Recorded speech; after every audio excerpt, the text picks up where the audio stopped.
Hello Slaters, welcome back to the EVS online learning modules. Slaters, in our last video session, we discussed about specific places where people go to do a certain job. We also understood that we work at home too. We learned that sometimes small children from poor families are forced to work in order to feed their family. And because of this, they are unable to attend school and enjoy life or have fun. In today's video, we will discuss more on the issue of small children being forced to work. We will learn how our government has formed certain laws or rules to help these children. We will also read about some Samaritans in India who are helping and working towards the benefits of these children. Now Slaters, the word Samaritans means a helpful or a charitable person, someone who works for the good of a society or people. Now let's understand more on this as we read from the textbook. Slaters, please turn to page number 188. Place your finger on the text as I read. Preventing child labor. Now Slaters, preventing means stopping. Preventing child labor means to stop child labor. Here, labor means work. Now let's continue reading. In India, many children go to work every day. They do not go to school. They work in match factories, make rugs and carpets, make glass bangles, and carry heavy stones. Their work is often dangerous. They work for many hours. They have no time for fun and play. The Indian government has made many laws to prevent child labor. The government wants all children to go to school till they are 14 years old. Yet, some children are forced to work. Now Slaters, let's underline the new words. So underline the word laws. L-A-W-S. Laws. It means rules. Now underline the word child labor. C-H-I-L-D,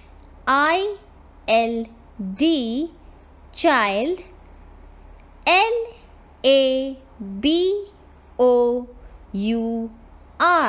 labor, child labor. It means very young children being forced to work. Now underline the word government. G-O-V-E-R-N-M-E-N-T,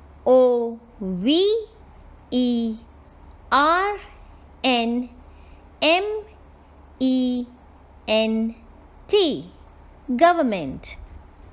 A group of people with the authority to lead a country or state. Now let me explain this word in simple terms. In any office, school or hospital, we have group of people who see that things are working smoothly and that the rules are being followed. So in a way, they lead that office, school or hospital and are said to govern it.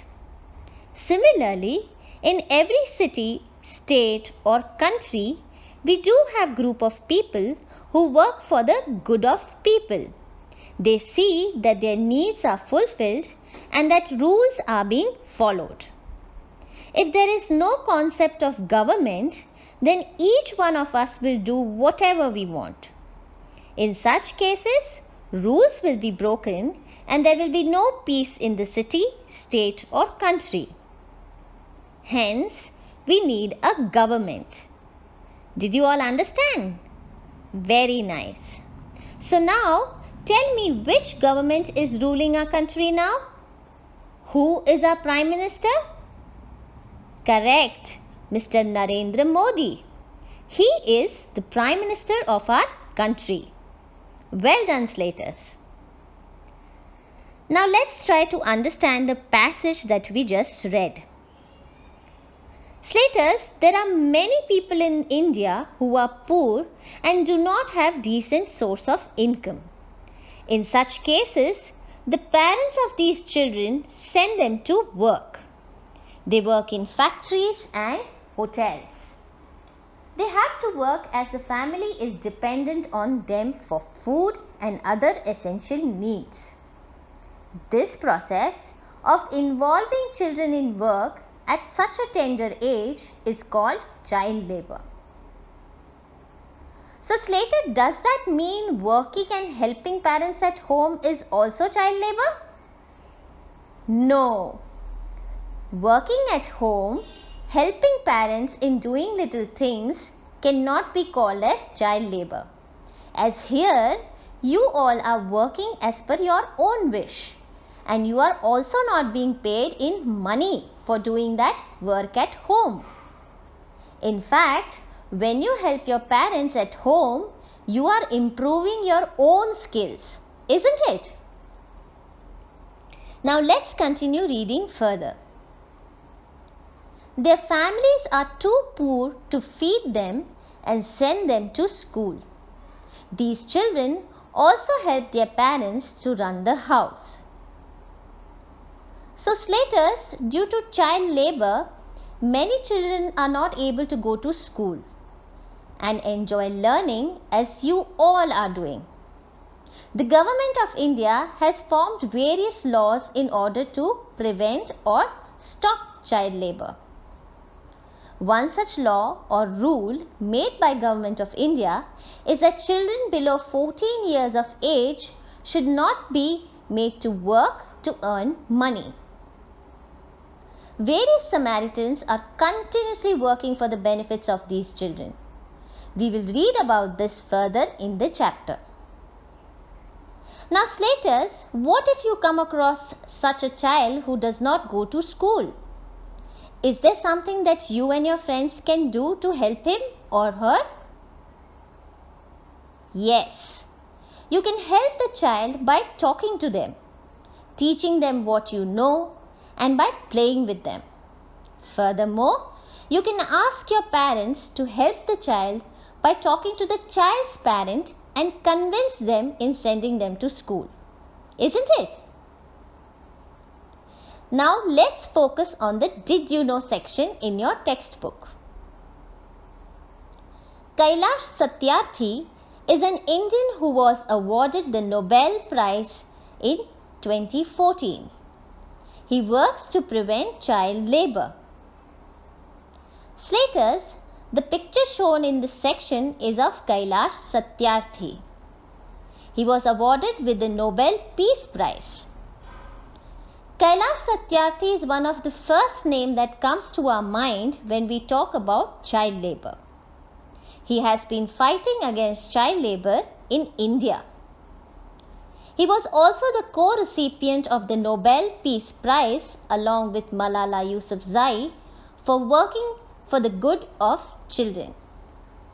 He has formed various organizations like Bachpan Bachao Andolan, Global March Against Child Labor, and Kailash Satyarthi Children Foundation. Now Slaters, do you all know about the Nobel Prize? The Nobel Prize is an international award which is awarded annually, which means once in a year, to people who are working in several fields like education, science, chemistry, literature, peace, and much more. The man behind the prize was Alfred Nobel. He was a scientist, inventor, and businessman, and he also wrote poetry and drama. Now let's read further in the textbook. Please turn to page 189. A time for everything. Children go to school and study. Grown-ups at home and outside look after the family. After a day's work, people usually relax. They read newspapers or magazines, talk to the family members, and watch television. Anil's family likes watching films and playing games together. Sona likes playing with her friends. Meena enjoys listening to music. Sheba learns dance while her brother goes for swimming. In villages, people gather at a common place in the evening. They chat, joke, dance, and sing together. So, Slaters, as you can understand from this passage, that it is very important to enjoy and relax too. Each one of us can relax as per our liking, isn't it? For example, one may feel like reading books, others would like watching movies, few would like doing yoga, while others would like to go for a walk. This helps us in keeping our body and mind healthy. Everyone should have a balance of work and play. It keeps us healthy and happy. So Slaters, with this we come to the end of our third chapter. I hope you all enjoyed and learned new things. So let's recapitulate what all we learned from this chapter.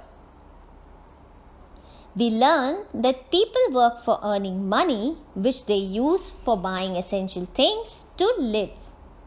We understood about different professions or the jobs that people do. We learned that people go to specific places to do their job. We learned that some children from poor families are forced to work and they do not attend school as they do not have the money to feed themselves and for the school. This is called child labor. Furthermore, we learned that government has made various laws to prevent child labor.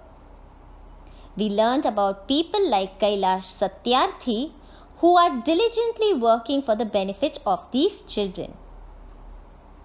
So Slaters, I would like you all to read the chapter one more time and learn the new words and their meanings. We will meet again in our next session. Till then, keep learning. Thank you.